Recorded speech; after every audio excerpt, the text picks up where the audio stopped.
before we get the meeting started, I'm gonna remind everybody that we have a new system, the owl, and we want to make sure that everyone really projects their voice. So,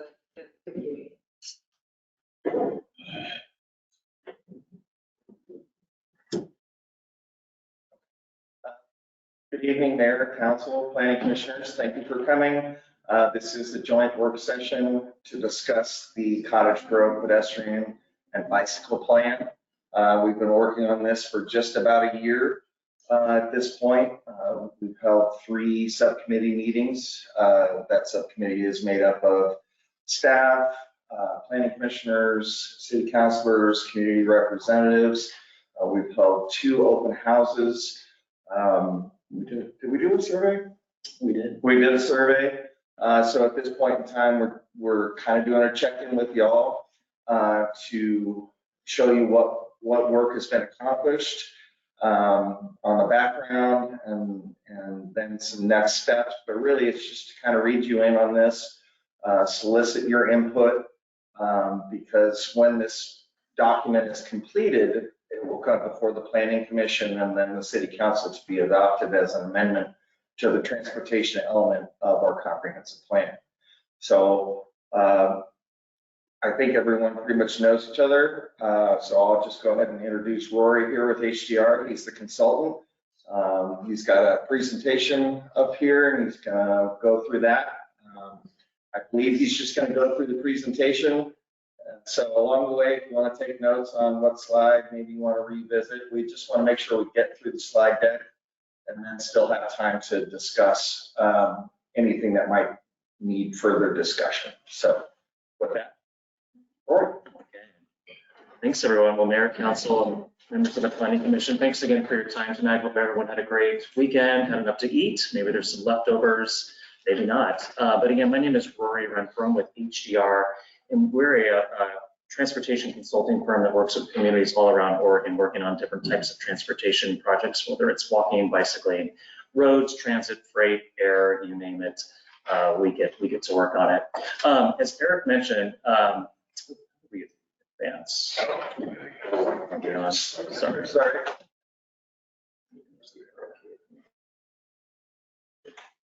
So as Eric mentioned, we started this process about a year ago.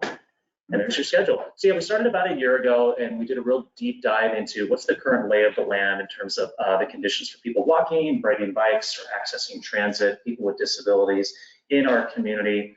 And we've really spent the better part of the last several months taking that information in and developing a suite of draft recommendations, which will give you an overview of tonight. All of this information is captured in a series of technical memoranda that have produced for the plan thus far. And then after we receive your feedback, we'll combine it with the feedback we receive from the community at large and our project advisory committee and formulate it into a formal draft plan document, at which point we'll have an opportunity to have another touch point with both of your bodies leading up to final adoption, probably around this summer. So I'm gonna breeze through a year's worth of work and try to do very quick because I just want to provide enough time to have a conversation and answer questions. But just what are the overarching goals of the effort? And so first of all, as Eric mentioned, as you may remember, Cottage Grove developed a long-range transportation system plan in 2015. So think of this as sort of like a deeper dive into the pedestrian and bicycle elements of that. And once adopted, this would amend that TSP, transportation system plan, that was adopted about 8 years ago. And like many long-range plans, they typically say, yeah, we're looking in 20 years into the future, but in reality, we're often looking much longer just because financial resources are limited, whether we're here or in any other community. So think of this as like a big picture thing that we're working toward. And as with any sort of long-range plan, it's guided by vision, goals, and objectives. I won't go through them in. There we go. Oh, let me go back. Let me just use the keys. Sorry, folks, we're going old school today. So the overarching vision, this was developed in partnership with your community. And as we were out there talking with your constituents, we heard some key themes: safety, connectivity, accessibility, basically creating opportunities and transportation choices for everyone, whether you're 8 years old or 80. It's all about just expanding options, providing more choices. healthy choices, that is, for to get around, whether you're traveling to work or to school, running errands, socializing with friends, going to places of worship, etc. Again, just more options for getting around our community. And from that vision, again, going back into the key themes that what we heard from your community: safety, access, equity, making sure that this plan is community driven, it's driven by your constituents and what we hear from them, but also can we put this plan into action when it's done? Can we provide some short and long-term aspiration yet practical considerations? So just talking about a little bit about the current lay of the land from the perspective of people walking and bicycling in Cottage Grove. A little bit hard to see on the screen way up there, but this is, we took a look at your busy streets, your major streets. So anyone who's a transportation nerd like myself, we call those arterials and collector streets, and took a look at a high level, what's the walking network look like, from like sidewalk coverage, crossings, and what does the bicycle network look like as well. And these are just some of the key takeaways. So Cottage Grove, you guys have, your community has a really a good, well-connected street system. That's great for getting around on alternative modes, particularly in the center of town where we have a good like block system. Things start to get a little bit circuitous on the outskirts, but that's not really different from any other community in Oregon. But nonetheless, a lot of great opportunities. There are some gaps in the system, so anything you see in blue and yellow, those are major streets that are lacking sidewalks either on one or both sides of the street. So while we have the bones of a pretty good network in place, there are opportunities to fill them in to create a more safe and consistent network for people walking and people with disabilities. The same holds true for the bike network. Cottage Grove, like many communities around Oregon, has a pretty diverse set of bicycle facilities, whether it's shared use paths like the Route River Trail, bike lanes like you see on Main Street. If you've seen the new ODOT project up there on Highway 99 North, those are buffered bike lanes. It just means we have a little more space out there to separate cars from people on bicycles. As you can see here, anything in blue, those are busy streets with gaps in the network where something might be missing. So again, it's just an opportunity where we might sort of, when we set out on this project, where are those opportunities for potential improvements, whether it's filling gaps or improving making something better that's out there today. As with all these plans, we do take a look at a lot of data. And so this slide just shows where there were collisions involving someone on a bike or someone in a car in the last 5 years for which data was available. Not surprisingly, a lot of these crashes are happening on your major roads. That's not too surprising. And although that last bullet is, it's a little bit misleading. It's a small number of crashes, but nearly any and all crashes that involve someone on foot or bike usually results in some sort of injury or fatality, as the yellow dot implies. I also want to mention that not all crashes go reported. Sometimes there'll be a minor thing that the two parties involved, they part ways for whatever reason, the police are not involved. That's just the way it happens. But this also doesn't capture near misses, close calls, for example, tricky crossings, or areas where people perceive it to be so unsafe or uncomfortable that they don't even bother making the trip in the first place. But again, this is a starting point for conversation to give us a sense of where the safety concerns might reside.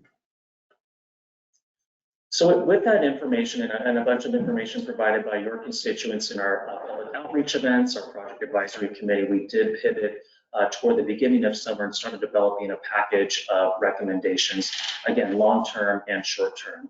Fortunately, we didn't have to reinvent the wheel. Your community benefits from a lot of legwork that has been done by our predecessors. Again, through your transportation system plan several years ago, there was a transit development plan completed about a year ago, but also the great work on our partners like Lane County and ODOT and others. Some great projects that are coming up. So the big road redesign job that happened on 99 on the north end of town, that brought curb ramps up to 88 standards, filled in sidewalk gaps, made the street a little more multimodal in nature. The Main Street revitalization projects, that is coming up. That's going to be a huge game changer for your community.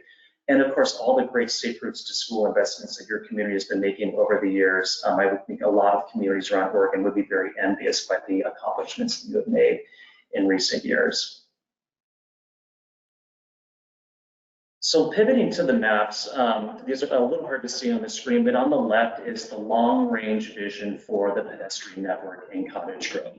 And really the network focuses on filling in system gaps, providing extensions, particularly on major streets, but also leveraging recommendations that were developed in your previous plans. So for example, you'll see some streets there that don't exist today. Those are carryovers from your 2015 transportation system plan. So for consistency's sake, we want to make sure that we're carrying those over to make sure the plans are in alignment with one another. On the bicycle network side, on the map on the right, it's all about diversifying the network.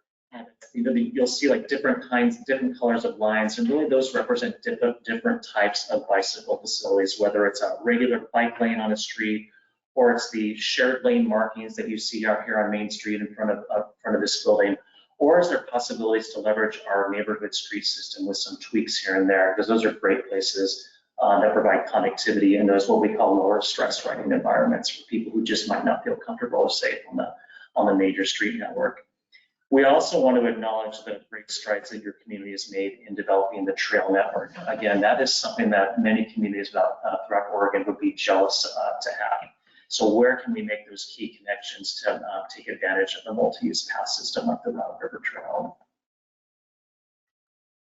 So we did have an opportunity. So, the challenge of like long-range planning at a citywide scale, it's kind of hard to like zoom in because people really want to zero in on the details. Like, what's that going to look like?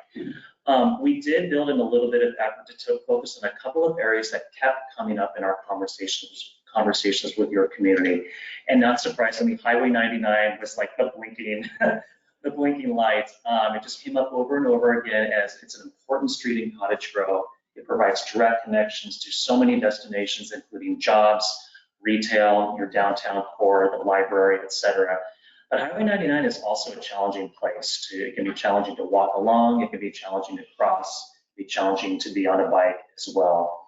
And so we did sort of kick the tires, so to speak, scratch the surface a little bit to think about what are some potential options out there if and when this community pivots from long-range plan towards implementation, or what we call project development.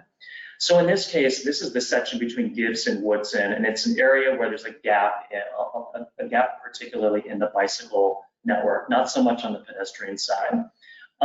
As you know, it's a 3-lane street there, 2 lanes with a center turn lane. And it's a state highway as well, as you all know. So it's owned and maintained by ODOT, so they really have design authority over it. But some of the options we considered were, what if we reallocated space on the road? So took away the center turn lane, for instance, and reconfigured the cross section for bike lanes. Or what if we just leave it as it is and put some shared lane markings down on that street like you have on Main Street out front? Or what if we look at the parallel routes like 8th and 10th and making sure that we have good connections to each of those? Each of those options, and there are many others, they have their benefits and trade-offs from a safety and comfort perspective, perhaps from a cost perspective as well. But the intent of this is just to give you folks a little bit more information to think about further as you think about implementation options for this important corridor.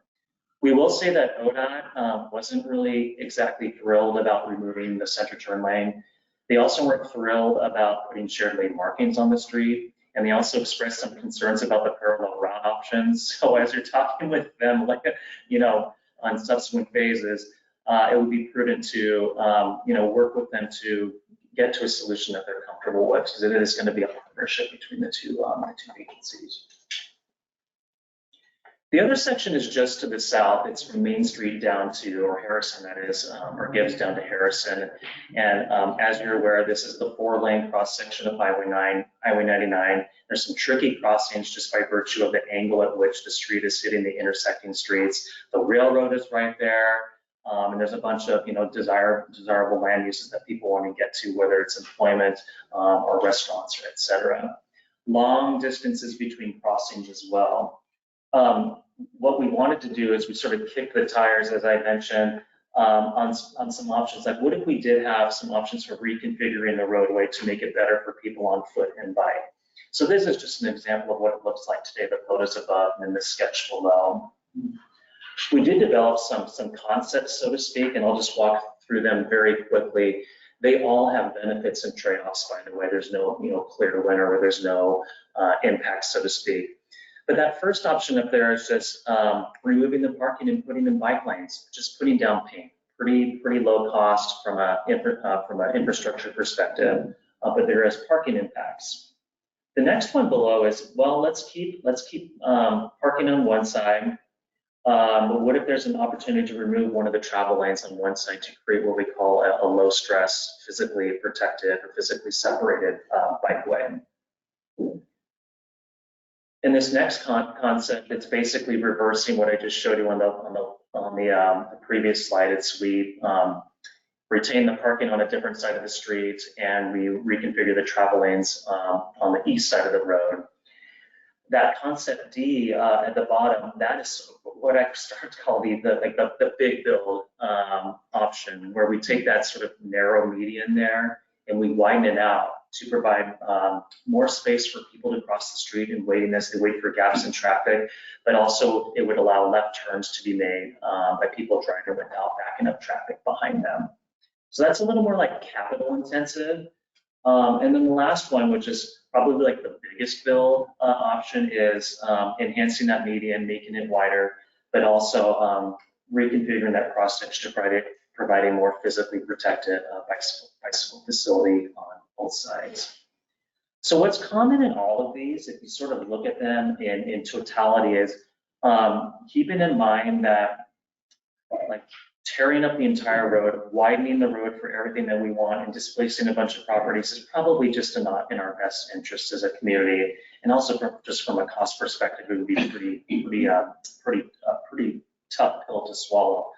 So all of these keep the outside curbs right where they are. They keep the driveways where they are. They keep the sidewalks where they are. It's just like working with everything in between. So those are the lines that we try to play within.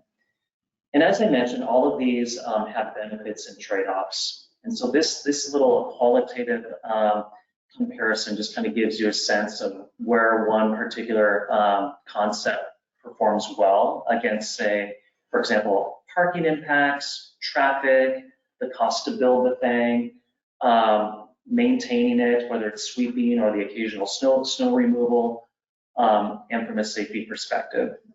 And so as you can see, like, the blues are the goods, the reds are the not so goods, and the grays are sort of in between. So there's not one that works, or that is a silver bullet here.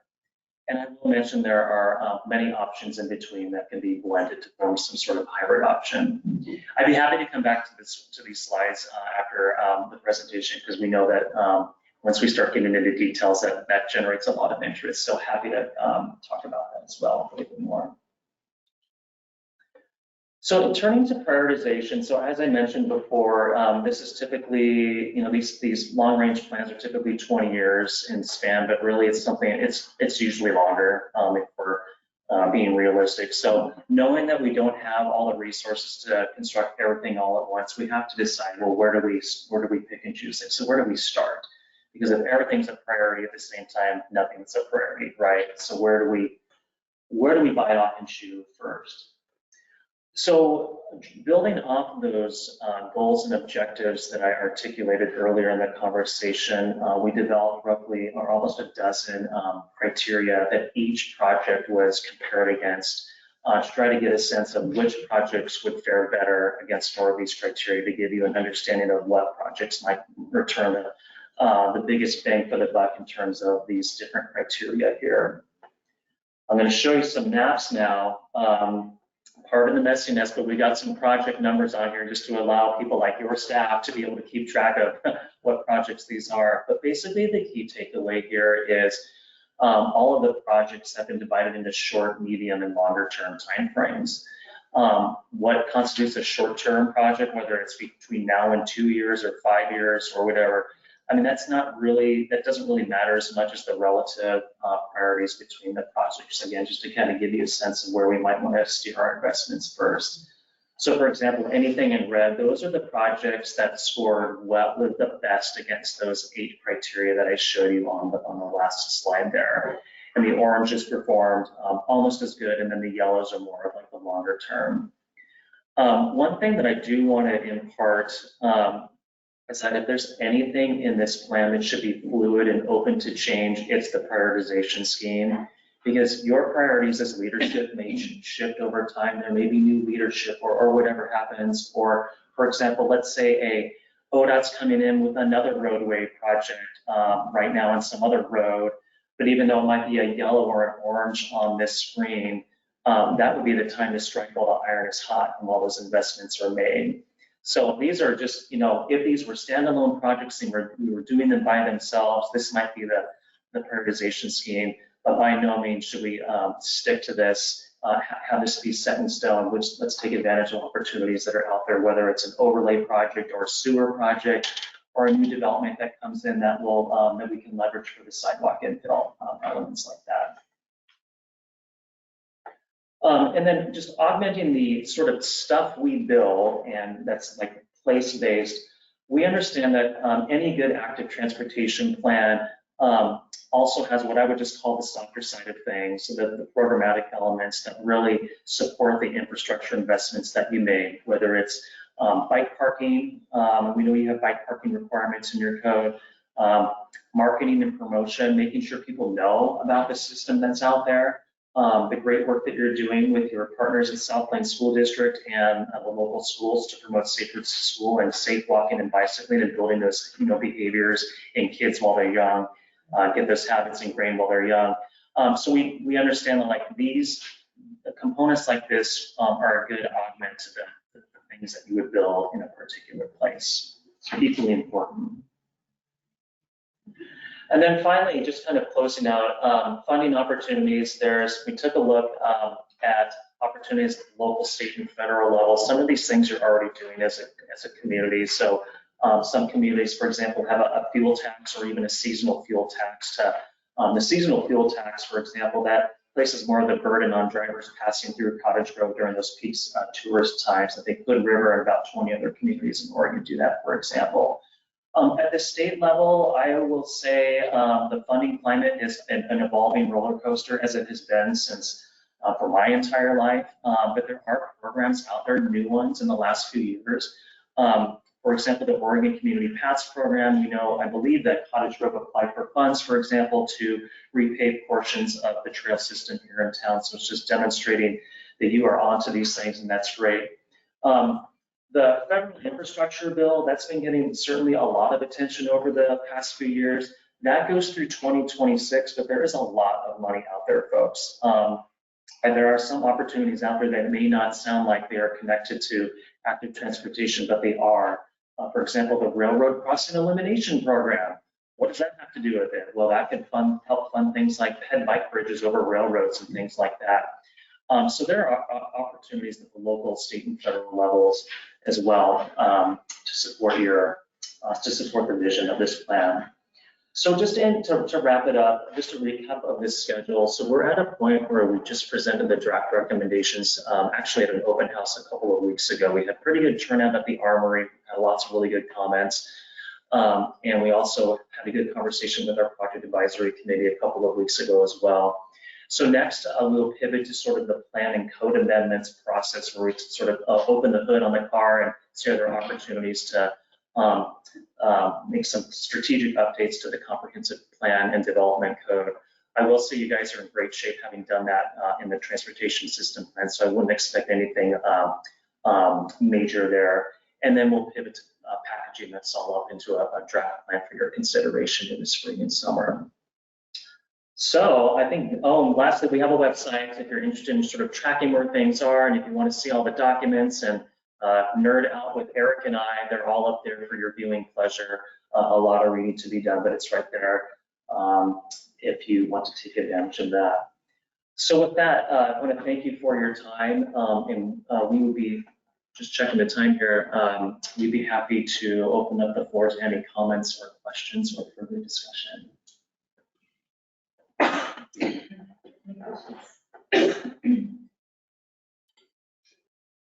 Not so much a question, but a comment, particularly on the near misses. I had two yesterday, and one was my fault. The other, I was clearly in the bike lane and got clipped by a vehicle that pulled into the bike lane, swerved into the bike lane. think it was a case of distracted driving, but his mirror caught my arm. Luckily didn't go down, but he did stop, apologize, unreported. So you don't show up on the map. I won't show up on the map, but the other one I was on the sidewalk. It's the area of 99 crossing into Main Street on the east side. And so it's always a little sketchy right there. So I usually stay on the sidewalk, but the car just whipped around the corner. No, I wasn't paying as much attention. If there had been a second or two off, it would have been less. I probably wouldn't be here right now. Laid out somewhere. Well, I'm glad things turned out all right. I will say this as the owner of a broken collarbone 2 years ago, right with you. So, and I did not show up on a map either, but thank you, that's helpful. Anyone else? Councilor Cottage? Yeah, I'll just chime in. I brought up at our last meeting about, potential mobility hub. And I'm assuming if we put something in the TSP that it's one of those potential things that we're not locked into location. I mentioned that to Eric. I missed seeing that the whole stars kind of still on the map there. I'm really concerned about the location as far as traffic goes. And so, I'm totally good with the plan as a whole. I just have some concerns around that little piece. And so, I understand we've had Gateway extending all the way down to Cleveland and across for, actually, 23 years I've been doing this and it hasn't happened yet. So, I understand this is kind of the what if, but I guess I'll stop there and just allow you to give some feedback. So we're not locked into specifics in a plan like this in our comp plan. Not for that one, especially that one, and coincidentally, so first, just to backing up, this, the maps that you saw today are the same versions that you saw at the Project Advisory Committee a couple of weeks ago.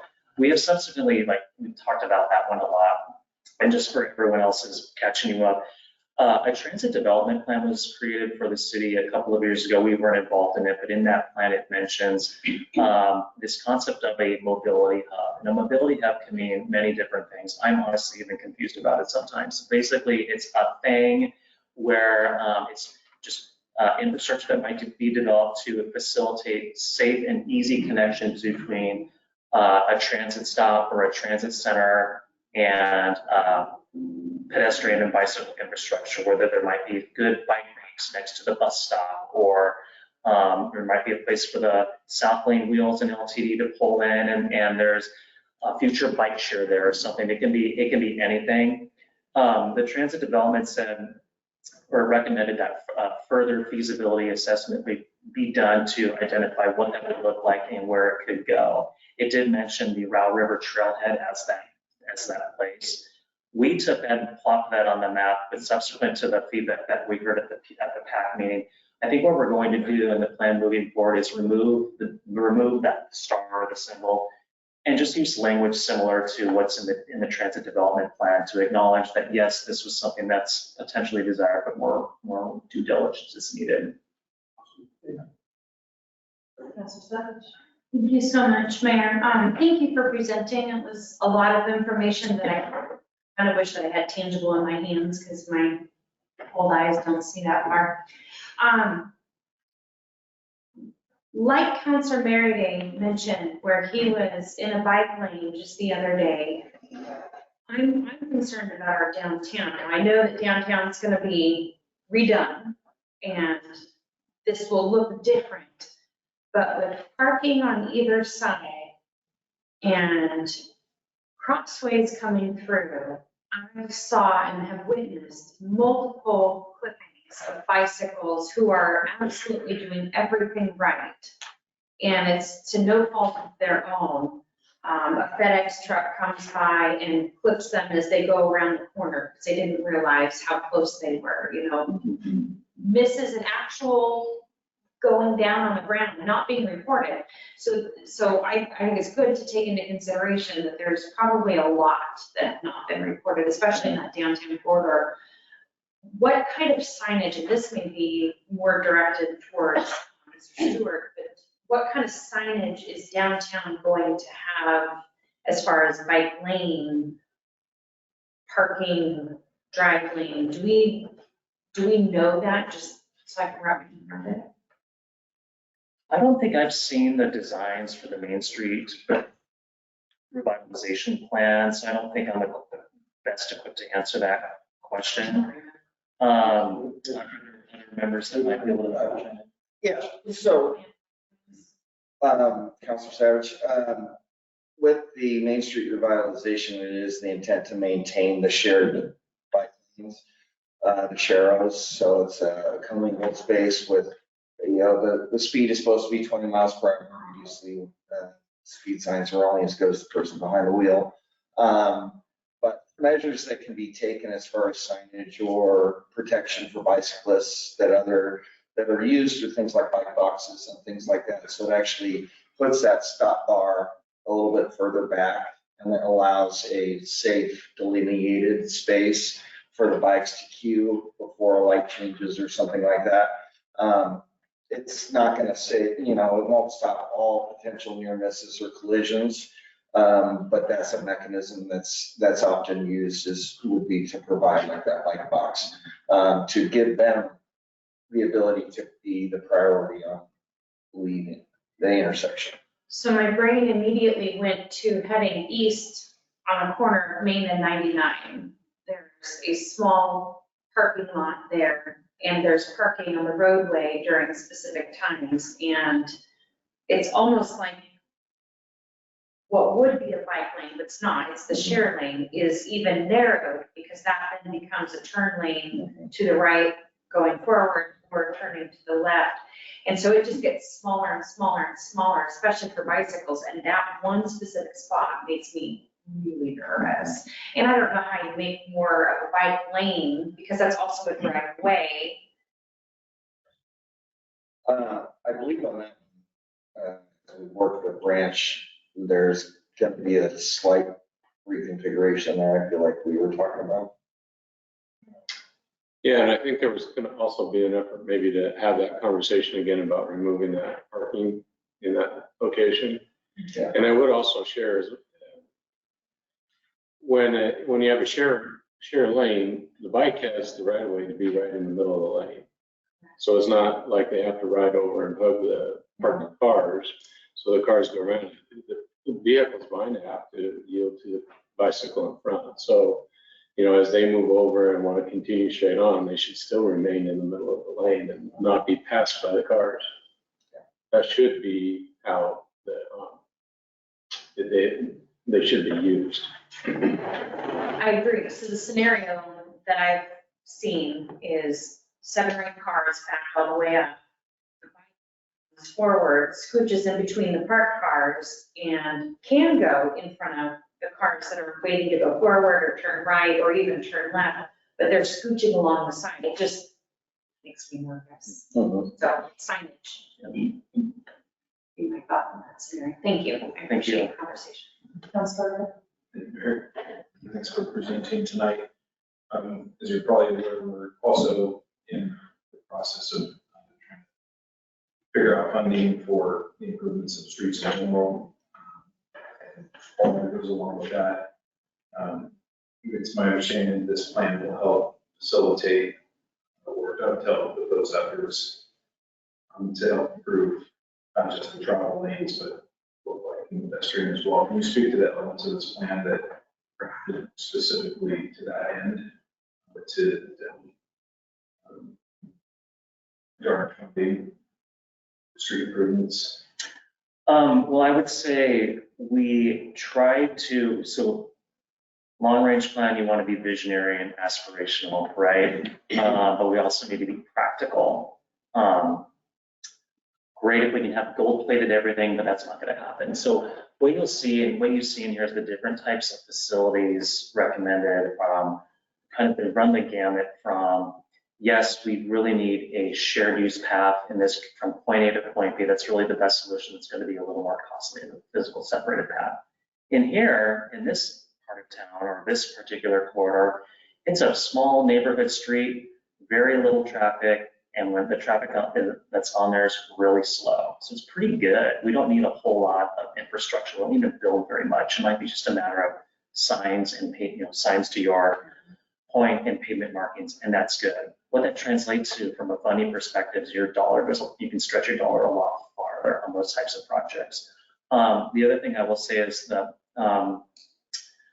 prioritization, like focusing, that's why the projects in the red, those are the ones that are going to give us the most bang for the buck in terms of how do those projects rate against all of this criteria. So for example, if that sidewalk connection is an area that is home to people that don't own cars, they're transit dependent, or they're walking, they depend on walking to meet their daily needs, as opposed to somewhere in the outskirts where there's no destinations, there's not much walking activity, there's not much potential for walking activity. You'd want to focus your efforts or your investments in that area, in that former area that I just mentioned, because your return on investment is going to be a little bit better. I hope I answered your question there, but basically just kind of in sum, we're trying to be aspirational, but also be thinking of like, what can we actually accomplish in the next few years with the limited funding that we have. One other thing that I'll note, ODOT is coming in with their ADA improvement project on 99 from Maine down to Harrison. And so in a separate project, they're trying to identify, okay, we're coming in and making these big investments, doing curb ramps everywhere to meet, their Justice Department settlement, so on and so forth. But they're trying to think strategically, and they're thinking, okay, well, while we're in here, is there opportunity to make better crossings for people walking? Because we're already coming here and making this huge investment. Can we tack on an extra 500 grand or whatever it is while we're in here mucking it up? So it's sort of leveraging a project that's already in place, trying to take a little bit of extra funding from low-hanging fruit, tacking on there to make sure that the project's done right. Because honestly, they're probably not going to come back in that corner for quite a long time. So what we get in a couple of years is probably what's going to be a while. Is that helpful at all, or have I just muddied the waters even more? So, okay. Thank you. Thank you for presenting tonight, and we appreciate all your hard work on this. You say that you've done a survey and you've had some community input already and talking with constituents. Have you talked to the businesses on 99 about removing some of the parking and seeing if there's pushback on that? We haven't done a focused effort on Highway 99 as part of this project. However, ODOT is doing a study. They just started it last week, and I believe they plan to engage, they're engaging staff now, and I believe as part of it, there's going to be focused outreach on the corridor. Councilor Stein? I'm curious, do you have any way to quantify maybe how prevalent biking and walking is in Cottage Grove? Do we bike or walk more or less than other communities? We talked about the incidents. Are we generally safe? Is it biking and walking community? I don't remember the numbers. It's in one of our memos. We looked at, so there's a couple of ways to measure like how much activity is happening. The most common is the census, the journey to work, mode share that they do every 10 years. I think Cottage Grove is probably average in terms of other Oregon communities in terms of how many trips are being made by foot and bike and transit relative to other communities in Oregon. I will say the census is like, that's one data point. It's like 1 week in the whole year, and it's how you got to work. It doesn't ask you, how'd you get to school when you run errands, so it's like one, but it's like, it's a data set, it's what we have. When we were talking with the community though, we said, well, when you are out walking and biking and riding transit, where are you going? And not surprisingly, people gave a whole bunch of other reasons. We didn't have the information to quantify it, but in terms of like the data that's available, it's pretty similar to other Oregon communities. The safety side of thing, sort of a similar situation. We measure it for better or worse based on crashes. That's one data point. That I believe what we saw on that slide is relative to the state average, if not a little bit more. But again, what that doesn't capture is all this stuff that doesn't end up in a hospital record or police database, and that would be minor injuries or property damage only collisions, or all the near misses. So sort of the same, but probably some unique aspects that just aren't captured in the data necessarily. I think this might be a question for Planner Mongan. Didn't we have like a grant for some upgrades for pedestrian bike? Is there a financial award, like $1 million something? Mayor, Councilor Mary Day, yes. So that would be the Safe Routes to School project. That was South 4th Street and Taylor, and then Harrison across, where the city had some infrastructure improvements that were needed to be done. And then we were successful in getting that Safe Routes grant to make the improvements to the pedestrian ways. And so that, yeah, that was a several $1 million project. I believe the grant was specifically for the sidewalks was about 22. But there's no pot of money hovering over this big shopping list in Park 3. So one of the things that made us really successful with the Safe Routes project on 4th Street is that we had already taken steps to get the design going.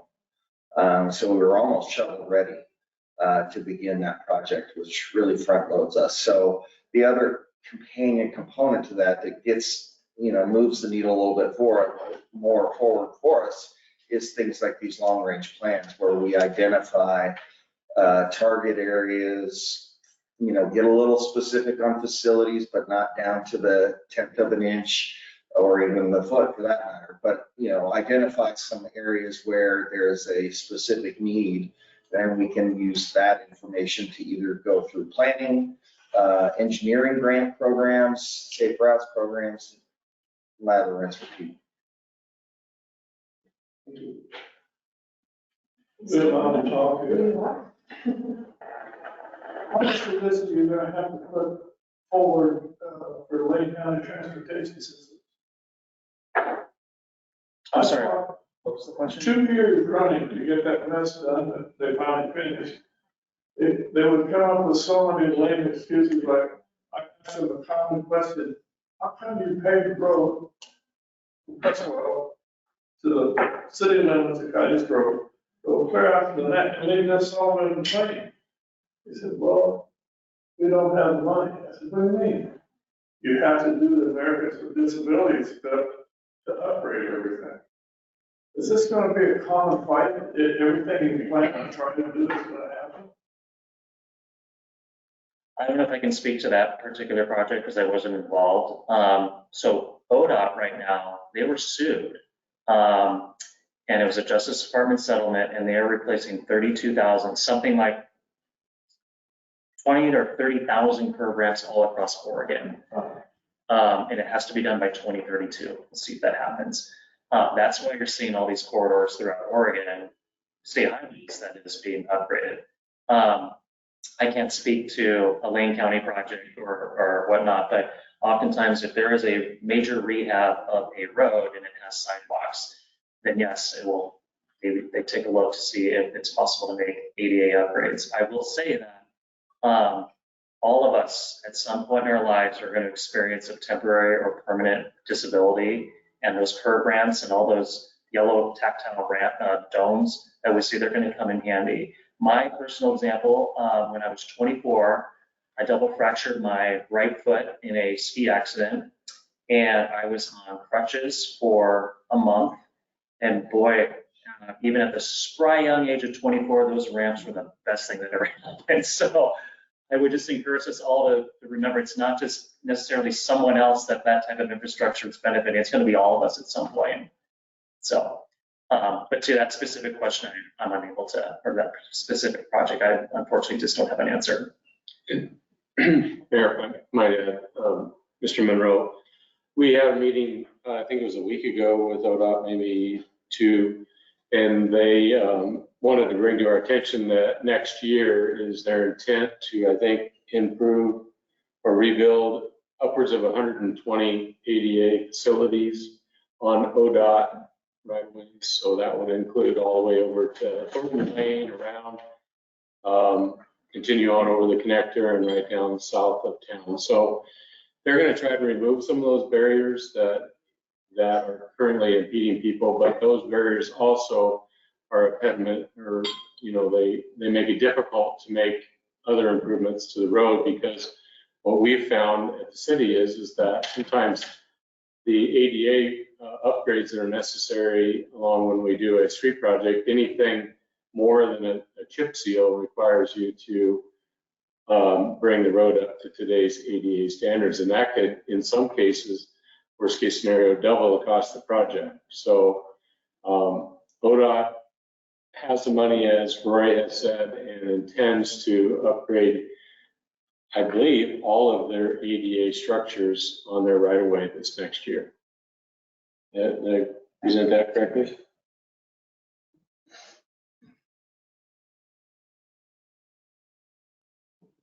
Any other questions? All right, well, thank you very much. Thank you all, appreciate it. Appreciate it. So we'll go ahead and adjourn the joint work.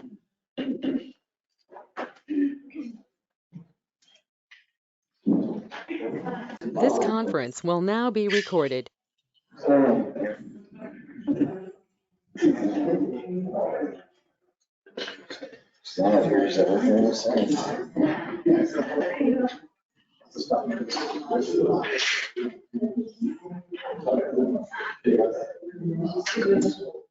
right, now 7 p.m., I'm going to go ahead and call this meeting to order.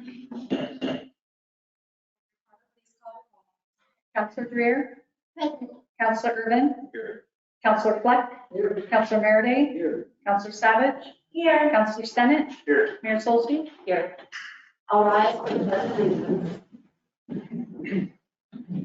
I pledge Allegiance to the flag of the United States of America and to the republic which stands, one nation, under God, indivisible, with liberty and justice for all. Thank you. Before we get started, we do have a new system here, the owl. And so we're going to ask that if you get up to speak, please project your voice so that the camera will move on you and record. Thank you. Items to be added to the agenda. I see none. Appearance of interested citizens for items not on the agenda. This is the time for citizen comment on items not listed on the agenda for a maximum of 30 minutes. Individual speakers must be recognized by the presiding officer, who will provide their name and address, and will be allowed up to 3 minutes or less with council approval. Comments regarding any matter scheduled for a public hearing may be provided only during that hearing. Comments on agenda items may be taken prior to council discussion on that item. The council will not make any decisions based on public comment at this time. However, staff and council may choose to ask questions or comment following the conclusion of citizens' comments. Dale Gamble.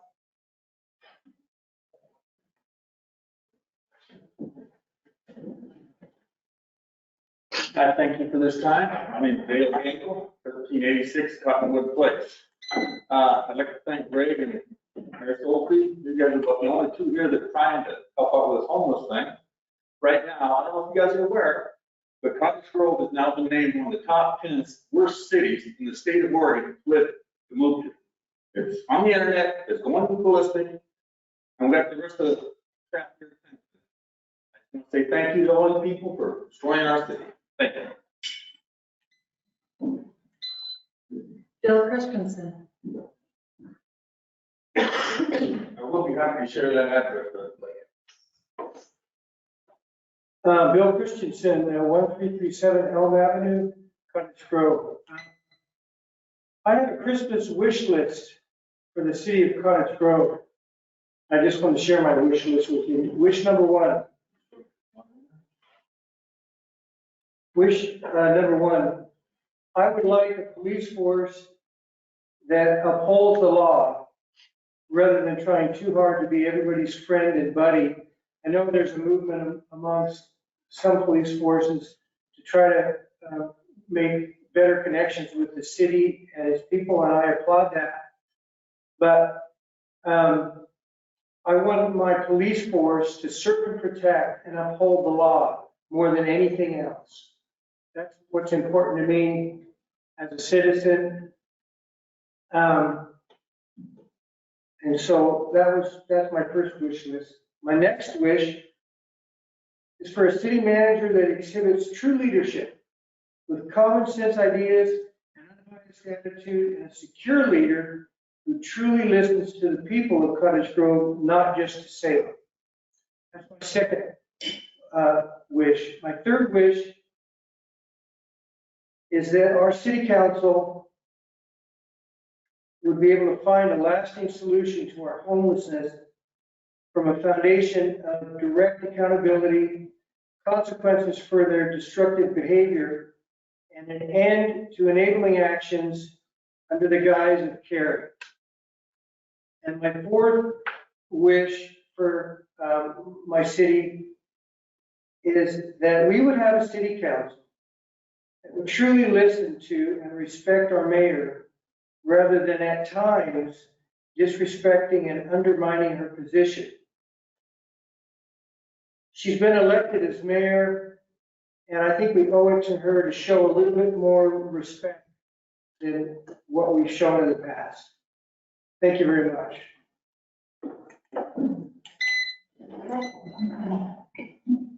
Public hearings, I see none. Consent agenda, none.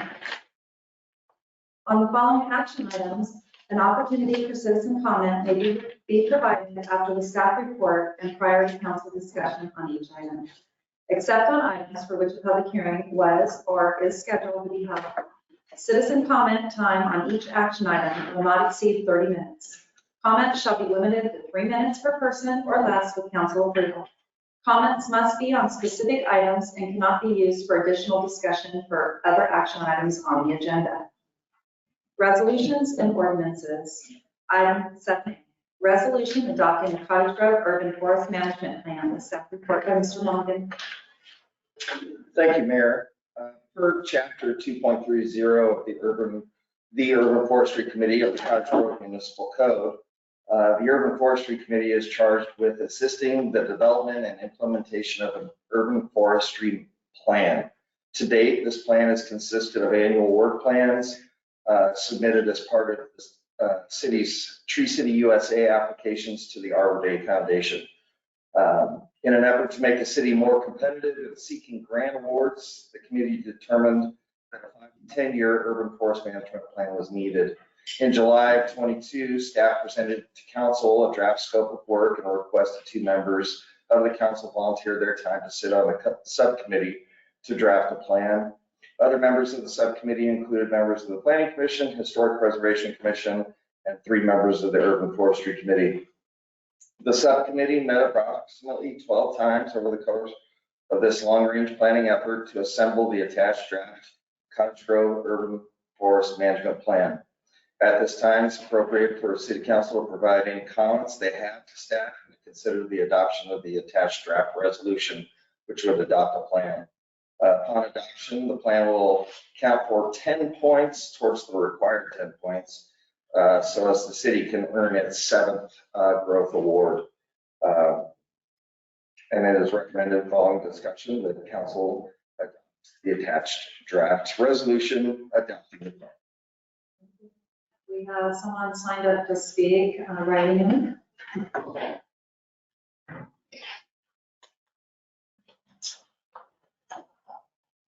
Hello, my name is Riley Newman. My address is 155 South F Street in Cottage Grove.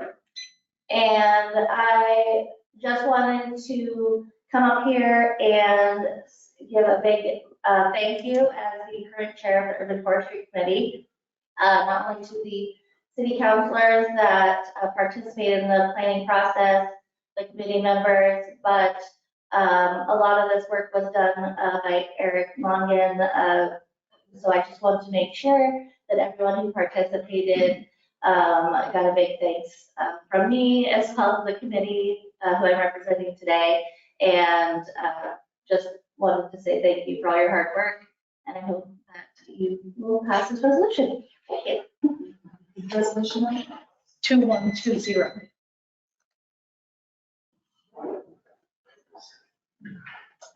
Council Fleck. Madam Mayor, I move that the council adopt resolution 2120. Second. We have a motion with a second. Any discussion? Councilor Savage.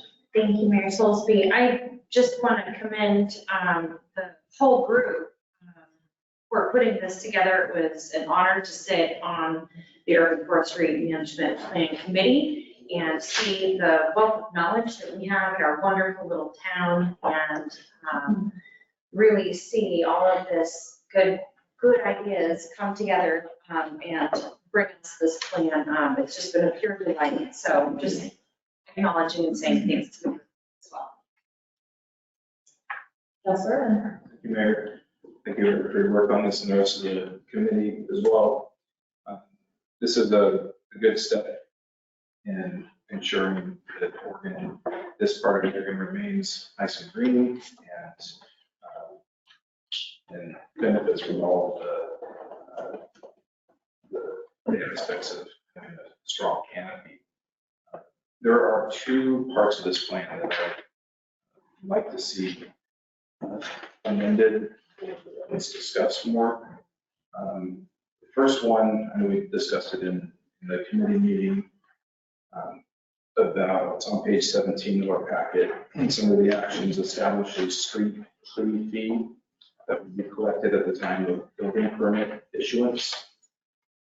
This is the only real aspect of this plan that I think diverges from just incentivizing what we want, which is more trees that last and remain longer, because it would establish, certainly I think, new development, kind of a program, as it was explained, for whoever's putting in new development would pay the city essentially to plant and then water trees for 3 years or something of that nature, and then wouldn't be permitted to remove them without special permissions. For me, that pushes a little bit against property owner mindset. Am I speaking loud? It'd be a little louder. That's what you're.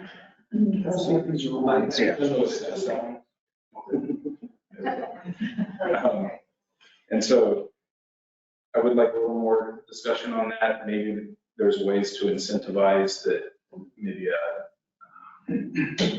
being an optional kind of thing, something that would help benefit, maybe a way to inspect, as part of the inspection process, the trees to make sure the issues that we were identifying, the rooting wasn't planted deep enough, or there was something's issue there. So that is one aspect.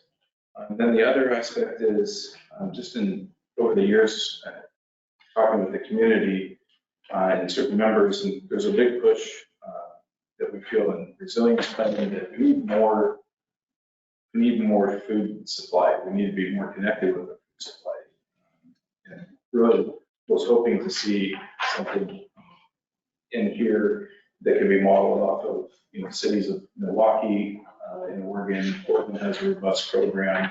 Work with the Sherritt Food Forest in Portland. There's ways to do it. And I know there was concerns expressed about increased cost of maintenance for certain ones, but there are low maintenance things that could increase the forageable food supply. And so I'd really like to see elements of that acknowledged. And if we're putting the plan forward that goes long-term, that be an aspect of it. So those are the two elements I have in this plan, and I appreciate what goes into this and all the efforts. Look at the back of the plan, all the different awards that have been garnered through these efforts. So thank you, Eric. Anyone else? Councilor Meredith? Yes, I just happened to, an article came up as I was scanning the internet on, I think it was entitled "Looking for Warblers in the City," and it described where the most wildlife was sighted in urban areas, and it tended to be in the wealthier areas. And the determining factor was the number of trees planted, whereas low-income areas tended to have less trees, more industrial, more air pollution. And so the value of having a healthy urban canopy was made very clear in that article. It just bubbled up on the internet.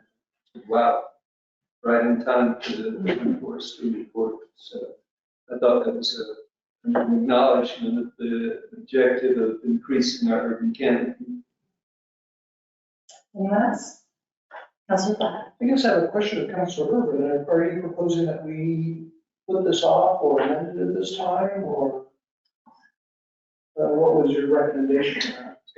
Yeah. Yes, if that is feasible for it to be reworked or to bring in those elements, that would be appreciated. Mayor, Councilor Irvin, we do have time. Ideally, we'll have this completed at least by the 15th of December so that I can submit it for the growth award.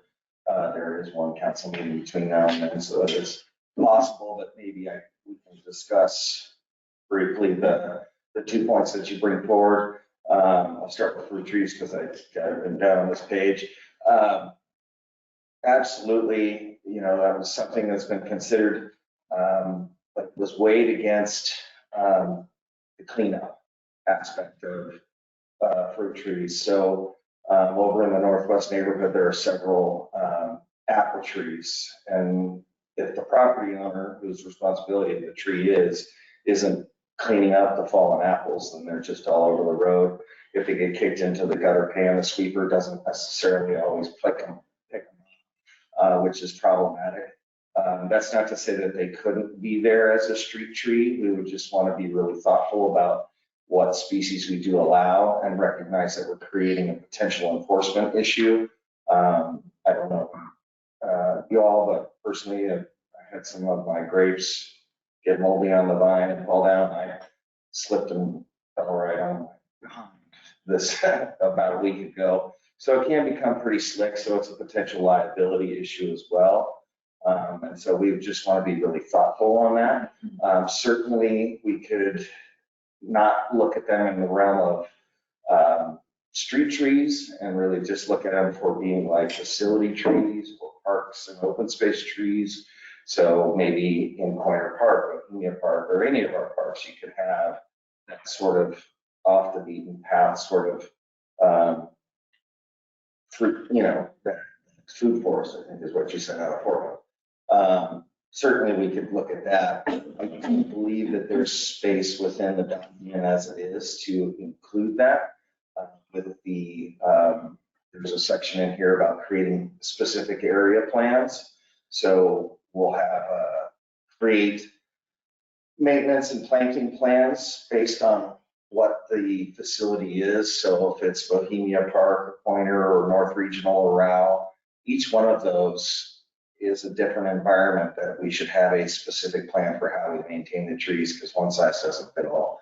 So certainly we could include in that, as we found that there's opportunities, say at a Harrison Park or Stewart Park, where we have few trees, we could look at incorporating that as part of that planting.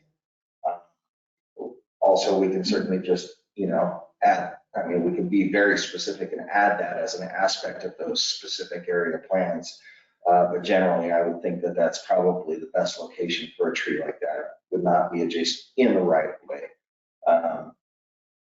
So that's my thought on that. I don't know if that moves the needle for you or I would not. offer that the tree language and fruit specifically omitted,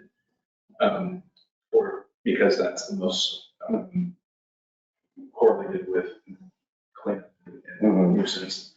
But there is a extremely broad, library of edibles, tubulars, things that, maybe weren't identified exactly in, as trees, bushes, but add to that food base.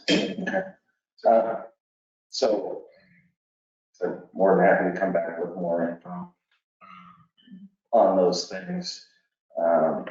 To the street tree fund, I looked at a couple other agencies that operate these type of funds. It's really just a mechanism to ensure the success of the planting. As you point out, with new development in a subdivision or master plan development, where there's a park strip or there's right of way behind the sidewalk, a condition of approval of development of a new house, requires planting a street tree. It also applies in commercial spaces. That 7-foot strip between our parking lot and the back of sidewalk is considered to be a street tree area. What this would do would really only apply to residential development, not to commercial ones, because typically they have landscape architects as a requirement of the code doing all the work there. So we wouldn't want to get in the way of that. But what it would allow us to do is we get trees are typically the last thing planted when they're developing their home. Historically, from my experience, it's like, hurry up, we want to get our certificate of occupancy. So they run to Home Depot and they just grab any old tree that they think will work. They come down and they just throw it in a hole in the ground with no preparation, no staking, any of those kinds of things. And so sometimes I'm having to say, this is not an appropriate species, or this, that, or the other. So it becomes this issue. If we were to adopt a program like this, and like, you know, all of this is kind of like a bike plan. It's not necessarily a to-do list, but it's just, there's some mechanisms that we're trying to study and see if they will help. But what it will allow us to do is collect a fee, much like we do system development charges or anything like that, and then program when we're going to plant the trees when it's most appropriate. So planting seasons typically in the fall or in the early spring. And so if the house is done in June, that is not the best time to plant the tree. What this would allow us to do is hold off on it, know that it's going to happen, not hold up the certificate of occupancy for the person who wants to move into their home. But then it also allows us to purchase more trees at a lesser price with that economy of scale. So we would have 2 planting seasons, and, you know, theoretically we could have 25 houses worth of trees to plant, which would be 50 stems. We could order those through a wholesaler, get a much better deal, and then be able to ensure a more successful growth on prepping the whole, amending soils as needed, staking, and then watering, things like that. So again, it's just a mechanism to try and encourage or get towards that 90% survivability rate that is important in order to reestablish or establish street tree canopy. At all. I mean, certainly there could be things like you can pick which tree species you want based on what, you know, things like that as well. But it's just a way to try and ensure that we get the best tree in the best spot with the best chance of success. Some clarification on that. You know, I have this, I guess, fear, you know, say you, I don't know what the threshold is for the development that would trigger that requirement to have a street tree, if it's an addition or something like that. But say there's an infill lot in town, somebody wants to put a structure on it, you're gonna be living in it, and maybe they want free trees, for instance. But they're not on the approved street tree list. So you know, they would then be paying somebody as part of the permit fee to plant and maintain these trees under threat of some violation, presumably if they don't.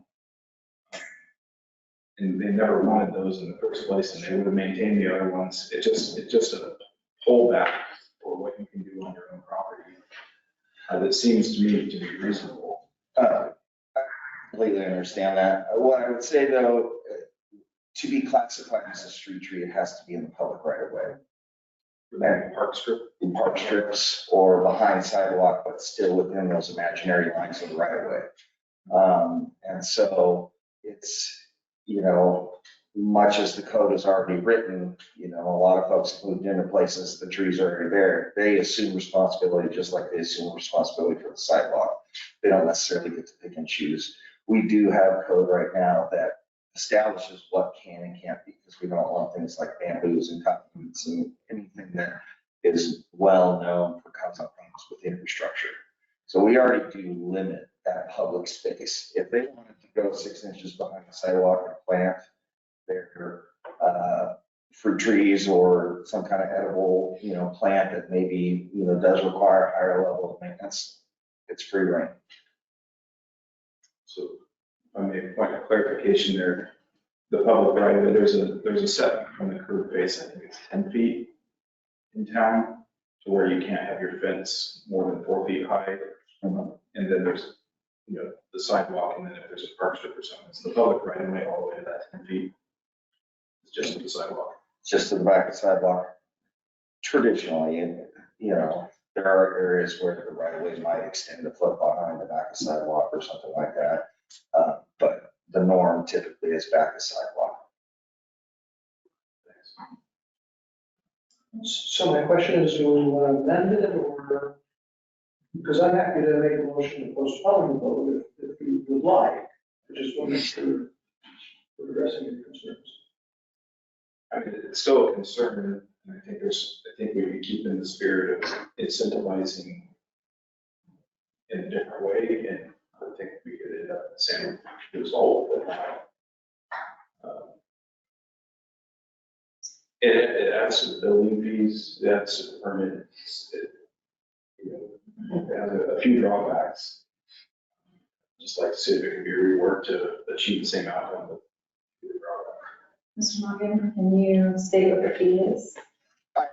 Done the math here, Mayor. And all of this would have to come before council again anyway for adoption of a program like this. It may be that it's just not feasible at all. I would say though that, they're already, if they're developing in a neighborhood that requires street trees, they're already on the hook for some portion of money.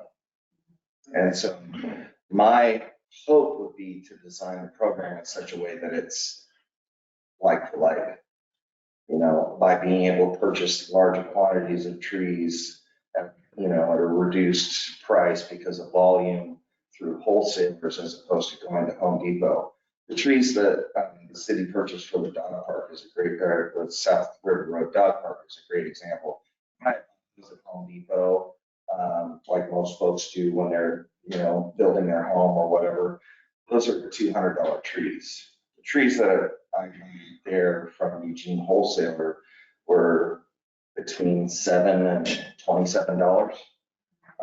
So I mean, it quickly becomes pretty cost effective, just right there from their standpoint. So if we does that bring back off of got the ball rolling and then still present it back to council.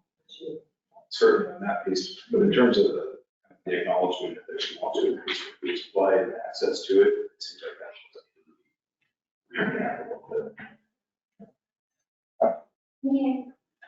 Yeah, thank you, Mayor. So I am personally a gleaner myself, I process it.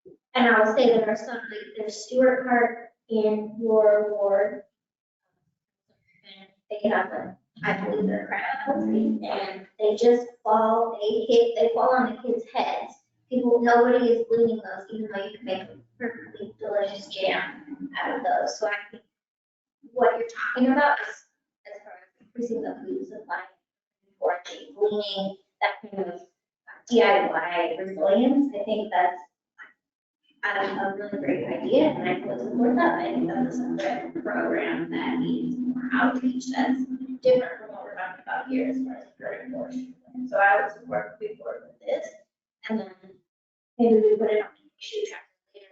How do we support that as a whole separate thing, because it needs more cultivation than just, well, the tree is there. There are some instances where the tree is there and nobody is doing that or that whole plant. There, I think of a few places in Bohemia Park, there's little areas, nobody's taking those. But I guess I'm on the calendar that this is the master plan that basically opens the door for all future programs and plans that we might put in place, and having the acknowledgement that that's the direction that we want to explore or go in. Seems like the appropriate place to at least acknowledge it, not to plan for what that's going to look like, but to to say we want to see an increase in this responsibly. Maybe we replace those with things that don't fall fuels and slide and stuff. I'm guessing, especially the manager, the appropriate way to handle this would be just, do we need a motion to postpone this to a future meeting or consensus? Because I assume the resolution will be modified at the point where it actually has to go away. If you don't act on it and just postpone to the next meeting, like consensus, I think we're fine. I don't know, maybe if you need a motion or we have to. I don't think we need a motion, but there is a motion on the floor, so that needs to be in a second, so that needs to be addressed. You know, potentially retracted from the motion maker and the second. So I made the motion, so I will, I guess, need to rescind my motion. I seconded that. I'm going to rescind the second. Okay. The motion to table would that work? Table gets a little. Right, so let's move on. If I'm hearing you correctly, though, the next meeting is trying to get a little consensus. That's the chair understands the work to be done. That's the chair. Can I add a conversation to that? I would like to see us pass something at the next meeting so that you can get your grant. So let's do what we can so that we can do it the next meeting. Thank you. All right. Item B, a resolution amending the City of Cottage Grove's personnel manual. The staff report by Mr. Hunt. So a couple of things on this one. First off, just to have a substitute resolution on the table in front of you. That language in the second enactment clause that clarifies what the effective date of change be if you were to act on it. That said, to talk a little bit about what we're proposing and then talk about a little bit of information. So you have in your staff report from myself, there's 3 handbook changes that we'd like to pursue. 2 of those are being scheduled for your meeting in December when we're able to fully vet those a little further. And that's one with respect to changes to our dress code or the enactment of the dress code, which is work together. And secondly, an enactment of a city credit card use policy. So that those are both coming to you at your next meeting in December. This meeting was I had asked that we schedule for consideration of this resolution to consider what has been the employee pickup of employee retirement system. So there's a fairly thorough explanation of staff report. But the essence of that is we're one of a small handful of cities that requires that city employees pick up their own 6% of the retirement contribution. And I would venture to say something that 90% of the remaining cities don't do that at the state employment. And also within the city, that don't limited to non-representative employees. Those that are within the unions, which is the majority of your employees, are in fact getting that pickup by the state. So that limits it to a handful of employees. So for several different reasons, I've come to you to suggest that you should consider an alternative way of doing that. You did choose this year to take a look at total compensation for employees. You did in fact budget. My proposal to you was that we consider when you're lighting implementation of that survey, that work by outside consultants so that there's no appearance of that people doing the work and the results. I think that if there's any questions, you can include the 30 effects on objective piece of work, but that shouldn't be a question. So we do have conversations going on with the PSU that can do the work for a very reasonable price and have been sort of degree of separation between the benefit and those that are conducting the review. The goal conversation that I had with you with this first pivotal thing is that we delay the implementation. And without knowing what that savings would be, because they don't really get the results, but that savings be redeployed to the first pickup. The benefit of that is that it's tax-free to use, tax-free to employ. So anything that you would have done with compensation would have been taxable costs with payroll taxes included and the employee's share of those payroll taxes. By doing that, by picking up and doing the first pickup, you would avoid that impact on their contribution. Secondly, it's probably thoroughly offset by the same things that not implementing the salaries. But probably more importantly, I think to you and to me, the communities have chosen to go in a different direction, is that you put yourself in a very difficult recruiting position and also put yourself in a very difficult succession planning position. So for instance, those that are coming out of the union that wish to promote into other positions within the city that are available are immediately looking at to take a 6% reduction in pay as a result of the first pickup when it comes to the union position. So that means the pay range that they're moving into, which had been set at the usual gaps. Typically, to make that work, you have to put somebody pretty close to the top of the range, and you can even find a place in the range because of the first pickup plus the overtime that you can see. Normally, positions in the union are all overtime eligible, those positions that are not represented, except for the classified positions, typically are not. It's getting the benefit of overtime, just expecting to do the hours it takes to do the job. So those are a lot of different reasons that you would consider doing this work. Now, we'll say that based on a conversation just a minute before this meeting, we're starting to get some information from our auditors about the state of the final state of the budget. It's not finalized, it's not clear. And the finance director is asking to suggest either that this topic be deferred until you have such time as to do you have a better clean audit, as well as do the 6-month review, the red line agreement, or green line, what you call it, but it's visual review. And so I begrudgingly recommend to you that you put this up until I'm going to do that work, but heartily recommend to you that you take this seriously and do that. So that's my long way of suggesting to you that you pull this out from the agenda tonight. Thank you. Any questions? That's what I'm. Thank you, Mayor. You've given a lot of reasons why it should be looked at. Can you articulate why you think we're here in this position and you've taken this act? Why I take here in this position?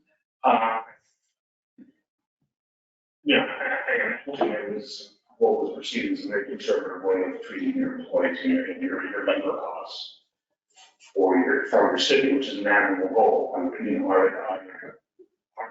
To be very conservative with the resources of fiduciaries.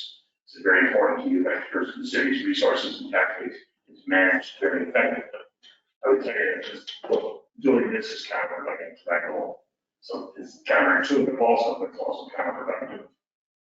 If you're not competitive, you're not able to attract your best workforce, you're getting less efficiency from people who actually have a more difficult time to do not save the dollars very hard. It's very difficult at this time, this cycle of employment to attract the people. And people who get you want to be able to hit the ground running and do the work. If they're looking over their shoulder to the neighboring city, I'll get through a year or 2 years, but everything that I'm moving on, my first chance is an opening. That's not what you want. You want your workforce dedicated to your organization. Let's do that. You have to be your salary, your compensation, time, and benefit. It's people work for a number of different reasons, and certainly one of them is the paycheck. That's not the only reason people work, and it's not the only reason people stay, but it's important to their income and their job, so they need to be competitive. The other piece of that is, again, when you have, for instance, the public works, tell you the story you did Friday about the difficulty in filling one of the supervisor positions because it doesn't pay for employees to step up and need into that position. So he has to look to the outside. It's a difficult position to fill on the outside because of licensing requirements and experience, education, and people. And so that's again, it's counterproductive to what you want to come and do. You want to have an organization, people come and work in an organization and start going to place, and hopefully they can climb through that organization and be a part of the organization while their lives are all possible. it's really for this strong part of the work. They can call this home. People do their best job of work at home. So again, I'm starting to answer your question, and I flipped it around, so what you shouldn't, what you shouldn't do. But I think the straight answer to your question was probably perceived as an economic one for the business. And maybe the timing was more competitive with what everybody else was. Last guy wasn't here for when that was first on that. Thank you for that explanation. Yeah, that was a long speech for telling you, I consider it. Item C, a resolution demonstrating a commitment to support a planning loan application for the Oregon Department of Environmental Quality, DEQ, Clean Water State Revolving Fund to provide funds to update the City of Cottage Grove Stormwater Drainage and Treatment Master Plan. Staff report by project coordinator, Ms. Knight. Good evening, Mayor and councilors. I'm going to do a repetition of what she just said. You have before you a request for a resolution in support of a planning loan application for the Oregon Department of Environmental Quality, also known as DEQ, Clean Water State Revolving Fund to provide the funds to update the City of Cottage Grove Stormwater Drainage and Treatment Master Plan. This planning loan opportunity provides low-cost financing to communities for a wide range of water and infrastructure projects. In particular, the development of a stormwater plan to identify projects that address emerging contaminants, stormwater runoff mitigation, and green infrastructure. The City of Cottage Grove last completed the Stormwater Master Plan in 2015. Our planning loan application will be to update the 2015 Stormwater Master Plan to the 2024 Stormwater Drainage and Treatment Master Plan. With the inclusion of green treatments and infrastructure in the final master plan, the city has the potential to receive up to 100% loan forgiveness of the $300,000 cost to create the plan. The 2024 Stormwater Drainage and Treatment Master Plan is a 2023 and 2024 budget approved project drawing from our reserve fund.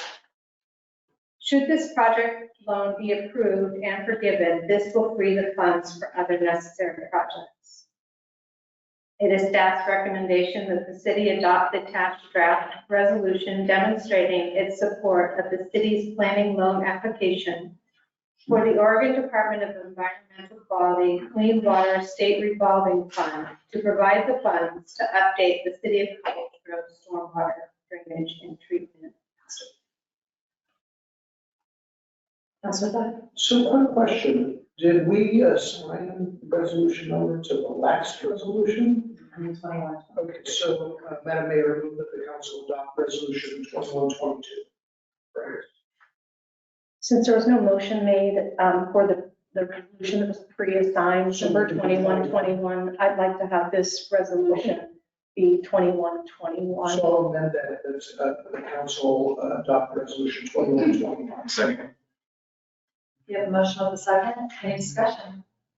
Councilor Drier? Thank you, Mayor. Thank you, staff. I really appreciate that staff were forward-looking, and the Department of Environmental Quality was tabling at the League of Oregon Cities Conference, and I spoke with them, and because I'm not staff, I didn't know the intricacies, but I thought, gosh, we could probably really benefit from this program, and I appreciate that even though we had budgeted funds for this plan, staff still went out to find funds to cover it so that we can use our budget in other ways. So I really appreciate this, and even though it's called a loan, it's like 100% forgivable, so I fully support that. Anyone else? Will the recorder please call the roll? Counselor Drier? Counselor Urban? Counselor Fleck? Aye. Counselor Merity? Aye. Counselor Savage? Counselor Stennett? Mayor Solsby? Aye. Thank you. Business from the City Council. Item A, Councilor Subcommittee appointment for Planning Commission, Historic Preservation Commission, and Urban Forestry Committee. Staff report by Mr. Longin. Thank you, Mayor, Council. So coming up on the end of the year, December 31st, we'll have some vacancies on various boards and commissions, Planning Commission, Historic Preservation, and Urban Forestry. Staff is requesting the council establish and appoint 3 subcommittees to hold those interviews. 3 counselors per interviewing committee with establishing a chair as well. The goal being that we'll, following advertisements on the city's website and the local paper, we'll get some applications in here soon, and hopefully be able to bring back appointment recommendations at the first meeting of the year. Sir, anyone that would like to volunteer? Yeah, I should volunteer. I would love to do that.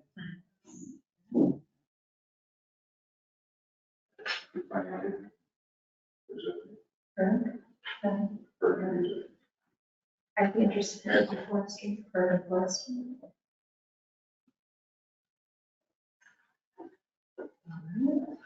Anyone else want to propose? Well, I'm interested, for me, it depends on when the interviews are.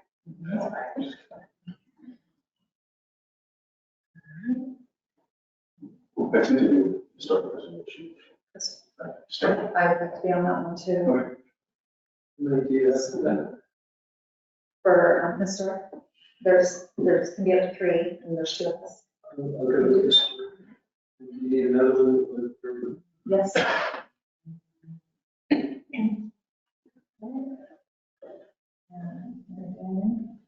I'm happy to fill in a member. All right. We need 1 more for urban forestry. And I would be happy to do planning as well. So, all right, so Councilor Merida, would you like to chair the historic? Okay. And Mr. Fleck or Councilor Urban, who would like to chair? Mr. You'll chair planning. And then Councilor Savage, would you like to chair urban forestry?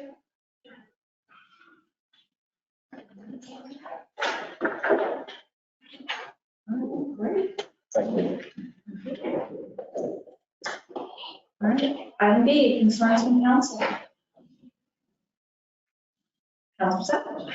Thank you so much, Mayor. I had intended to get my report written from the National League of Cities, but I have it mostly written. So I'll submit it in between the council meetings, but I'll give a brief synopsis. Atlanta was amazing. It definitely did not feel like a walkable city, so I was really glad to be home and be able to walk around. I felt really disconnected between the hotel and where the conference actually was. But once there, I spent all day there, taking as many classes as I could. It was absolutely amazing. I got to ride an autonomous vehicle, which I thought was fascinating. Watching, there was a pilot per se, but they didn't have hands on the wheel, and they had pre-programmed where the route was, and so we're driving the Atlanta streets autonomously. It was quite. There were classes on drones as first responders, which was fascinating. I don't know if we are there yet, but it was very fascinating how it's working for a California city and watching them reduce their police times. They end up on scene sooner with their drone than they would if they had to respond in person. So it's just really, really fascinating. They fly indoors. They have one town in California has 4 landing spaces for the drones to fly from. So there's one operator and they can operate all 4 drones simultaneously. So that was really fascinating. So lots of fun things happening with the League of Boarding Cities. My report will be made and turned in before the next council. Thank you. Yeah, anyone else? Councilor Fleck. So I also went to the National League Conference. Yes, it was, the venue was the biggest I've ever seen. I literally on my 50 track, it was a half a mile between one side and the other, all indoors. I mean, this was amazing. This was such a huge, huge venue. As far as content goes, I think the biggest takeaway I received was about AI. My thoughts of AI were all negative of the, what could people do, inappropriately, but actually this was a really fascinating, there were actually a couple different sessions that talked about it.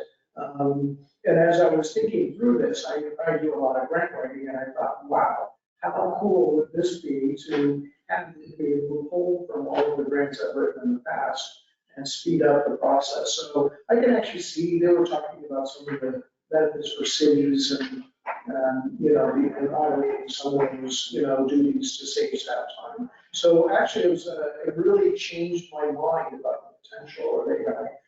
Obviously still have the concerns around its misuse.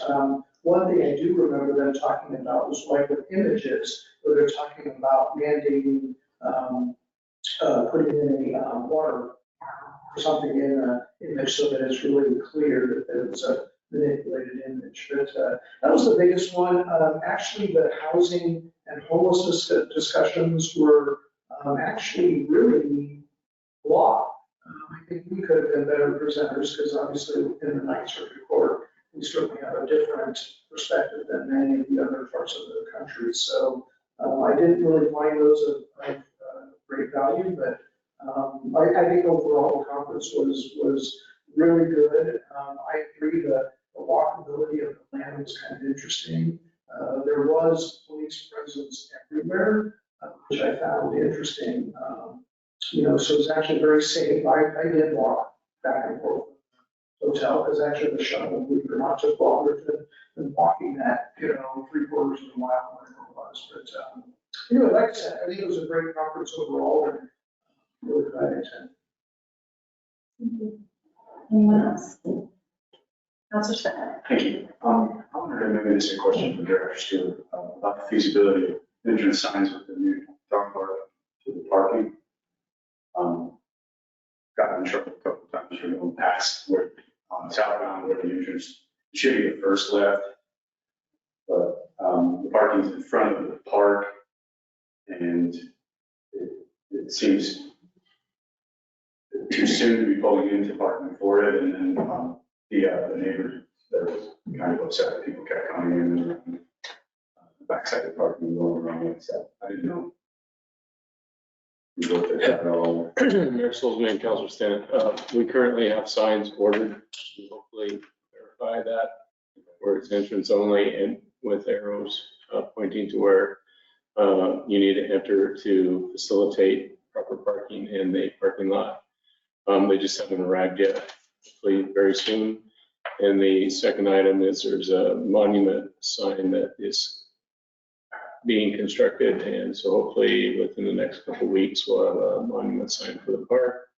And the finalized signs for the park itself, to define the small dog and large dog and that stuff is also under production. So temporary stuff's been in place. Hopefully we'll get that finalized. Parking, and Councilor Stinnett, you're not the only one that has been challenged at how to enter the parking lot correctly, and we're hoping to get those signs up and get that straightened out. I should have led the fact that it's huge. There's plenty of paths to get your own workout. It's one. It's all for the work. Anyone else? Councilor. I just want to report back from the Lane Workforce Council retreat. We examined many aspects of getting the right people into the workforce and how to guide the high schoolers and using the LCC to mentor folks to get them into the workforce and to get the workforce wages up as well. So it was very interesting interaction. We had a lot of business participants and members of the different judicial and government organizations involved. But it was most interesting hearing from the business and lane, ESP, educational wing, and get all the interactions about getting people into the right spot. Anyone else? All right, I need some clarification on how to go about this. I'm looking for a little guidance from you, Mr. Klein. I've asked, and I think a couple of us have asked, how we get a breakdown of what's going on in our expenditures with our overflow camps, homeless overflow camps, and a expenditure breakdown also for Highway 99. It's hard to tell in our budget when you go through it, because it could be in gravel, it could be in porta potties. I mean, there's some things that stand out, like porta potties, but we have no way of knowing how much our city is truly spending. And if we could, I don't know if the proper avenue is to put it on our issue tracker, that maybe we can have some sort of breakdown so that we have a little more clarity and transparency on that, so we really know, and including man hours, how much our employees are spending out there. And then my other question is, do we have any protocols for safety precautions for our city staff if they're running into biohazards in some of these camps, if they're running into needles, if they are getting any special training on how to dispose, to be protective? I just am a little concerned about that. So if you could give me more information on that, if I'm expecting that at a later time, I would really appreciate that. Or if you suggest putting that on issue tracker.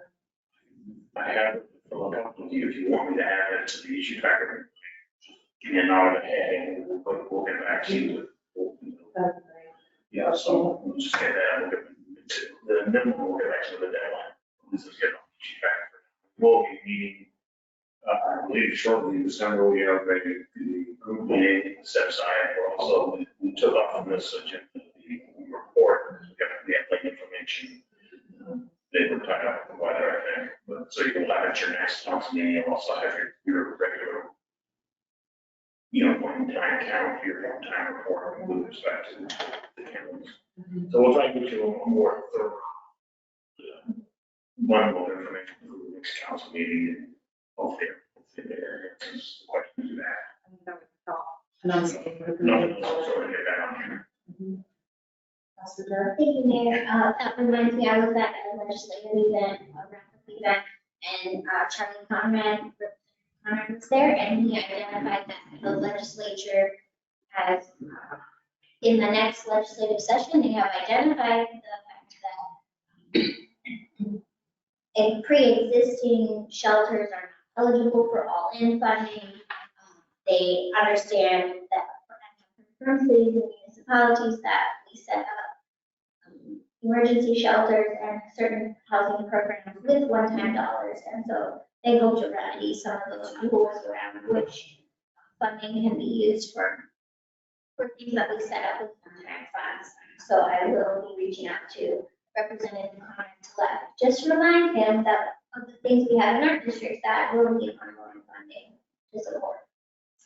I also want to bring up that little Brea Middleton has lost her battle with cancer. She's our little community angel, and very, very sad. Her grandmother shared with me what a little fighter she was. She'd wake up in the morning and announce that she is not sick, and she continued to ride her bike every day, even though it was a threat that she was going to lose one of her legs. So she was in a lot of pain. No parent, we're not cut out to survive our children, and our thoughts and prayers are with her family. I also, on a happier note, want to remind everyone, this weekend is Christmas in the Grove kickoff, and it starts with breakfast with Santa at the fire department and 6:30, 7. And then the Christmas tree lighting is at 6 o'clock at Trailhead. And there will be a choir in the parking lot back here behind the public parking lot over there. And there will also be music from Brad Shepherd and Perfect Flavor. Soup and cookies will be served, and it's always a great time. So please come out and join if you can, bring your family. And then Chalice, Counselor Savage, received some news that she's very excited about, and I'm gonna let her explain it because she has better details than I do. Chalice, would you like to? Thank you, Mayor Schultzby. At the National League of Cities, I was given the opportunity to apply for a board position with the National League of Cities, so I applied. They said this year there was the most number of attendees that they've seen in over a decade, with over 700 new attendees. They had over 65 applicants to the board of directors alone. The nominating committee consisted of about 20 folks who are from the National League of Cities. And then I interviewed in front of this panel on Thursday evening, and on Saturday afternoon, they voted me in as the director of the National League of Cities. So I want to bring light to our little tiny community and the loveliness that we are and the idiosyncrasies that we have, and how we can get funding in ways that are meaningful for us as a community. So. Thank you. All right, business from the city manager. In your packet is a request to offer an approval that you gave us earlier with respect to the machine of the hiring of a position, a temporary position to assist with HR. We did recruit the temporary part-time unsuccessfully, unfortunately, so we're coming back to you because we believe we can fill the position if it were temporary full-time. There are some savings from the it was taking us this long to get to a result, a time result. So that was just a little bit later in the year. The overall impact, cost impact would be based on the savings, based on the change, would be roughly $20,000 for our finance director to additional 57 altogether to see us for half your position. It would be a temporary position. Of course, we understand it's likely that will be pursued as part of the budget next year, but we also understand there's no guarantees. So for now, it's to be treated, well, if you approve it, it will be treated as a full-time temporary position for year end. Fiscal year end, June 30th. So that's a request to you. If you should honor it, that's in the back. And we'd like to get charged assistance they need to continue our they need one person. Did we still going to receive a staff report from Ms. Likens? Yeah. All right. So I'm looking for a motion.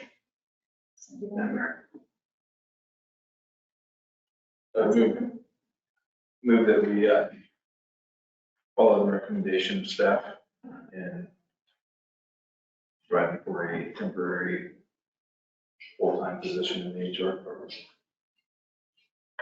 Second. We have a motion with a second. Any discussion? Yeah, I guess, my concern for the long term is I hope that at least, it seems like this is kind of we're at a place where we're needing to fill a lot of positions, and so we need this. I hope that if we're putting it in the budget for the next fiscal year, that we're also keeping it as a temporary position in the hopes that, once we are fully staffed, we can end up with that expense. I kind of mentioned that I'm a little concerned with the fund balance and our contingency line items in our general fund. And I see those kind of diminishing over the years. I just want to make sure we're a little cautious about having, standards. Obviously, we want to staff up what our needs are, but I would hope that the expectation would be maintained that, once we're able to get on top of this, that we will be in a position. Yes. We have a motion and a second. All those in favor signify by saying aye. Aye. Opposed? Motion carries. So, so next time, I'm sorry, didn't need to interrupt. So quickly turning to your title here, I think it's one modification to this and it ties in with the issue tracker.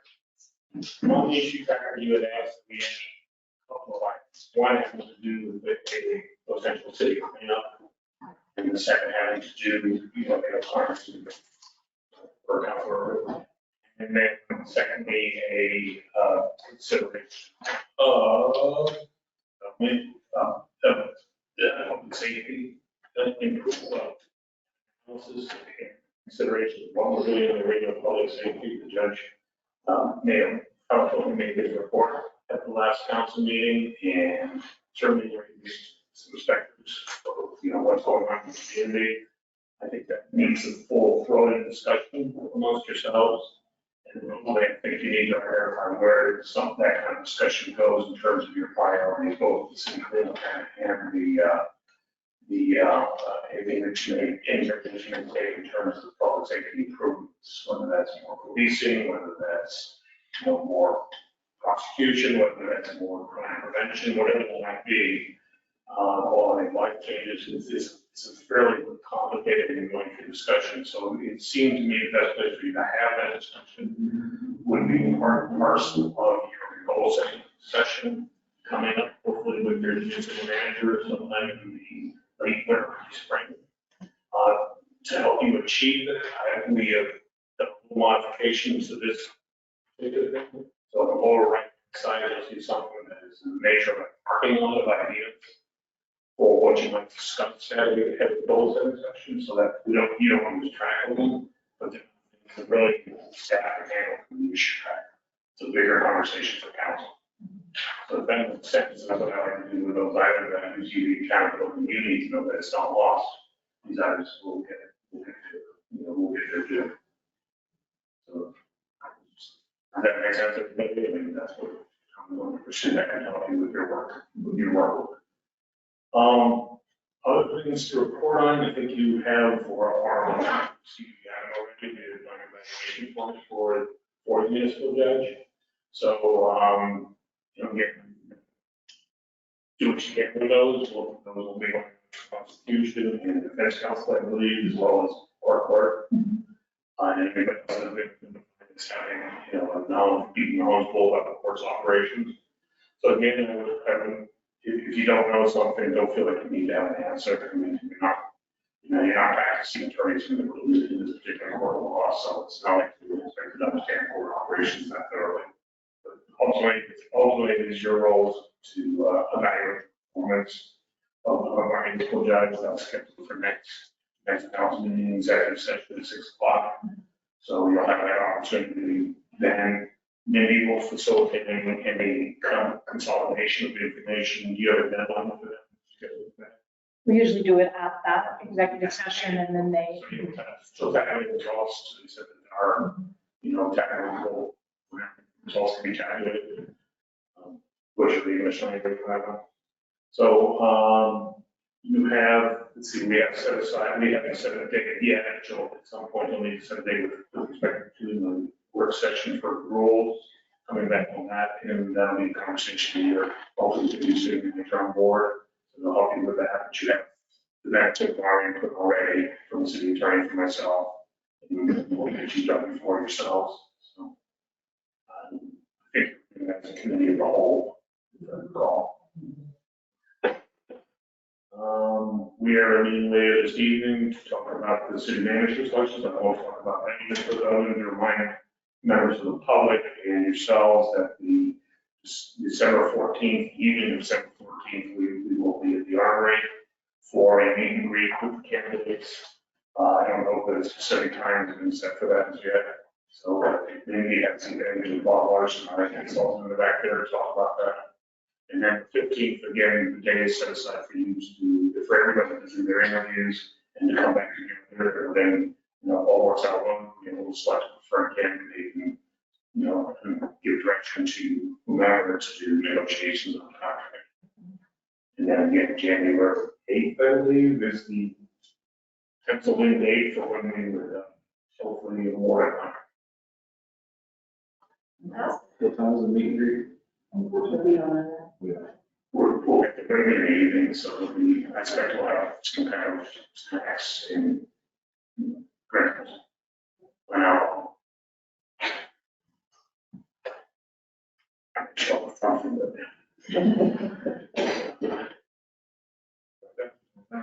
I think that's all that I can really report on from Underling. Just wanted to share questions for me. Any questions? Thank you. Thank you. Business from the city? No business to report tonight. Items removed from the consent agenda, there are none. Executive session held pursuant to ORS 192.660 and ORS 192.6607D to consider the employment of a public officer, employee, staff member, or individual agent. We're going to be doing this a little bit differently tonight, and probably from now on. We are going to ask the members of the audience to stay if they would like. We are going to leave and go from the room for executive session. The City Council for Cottage Grove will now meet in executive session held pursuant to ORS 192.6602A, which allows the council to meet in executive session to consider the employment of a public officer, employee, staff member, or individual agent. Representatives of the news media and designated staff shall be allowed to attend the executive session. All other members of the audience can stay in this room.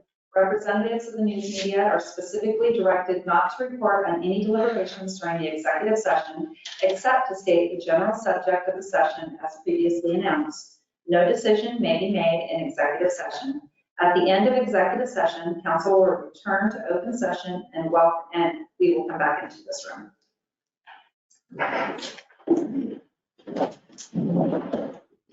You can stop the recording and resume that. I was for executive session for people.